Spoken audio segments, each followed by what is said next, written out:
हेरले येथे विश्वरत्न डॉक्टर बाबासाहेब आंबेडकर यांना सुन्नत मुस्लिम जमातच्या वतीने पुष्पहार अर्पण।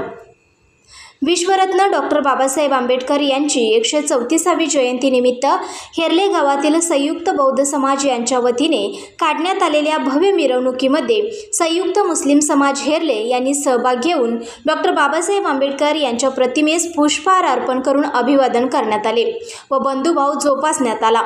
यावेळी टिपू खतीब सुन्नत मुस्लिम chairman, Amin Bargir vice chairman, रियाज जमादार खजानीस, जावेद खतीब सेक्रेटरी, शौकत मुल्ला, असलम मखदूम, सरदार जमादार, इब्राहिम मखदूम, मोहम्मद खतीब, शिराज देसाई, अल्लाउद्दीन खतीब, वसीम देसाई, पत्रकार समीर पेंढारी, युसुफ पेंढारी, बाळू पेंढारी, राजू खतीब, इब्राहिम खतीब, ल्याकत खतीब, बापू मिर्जाई व मुस्लिम बांधव मोठ्या संख्येने उपस्थित होते।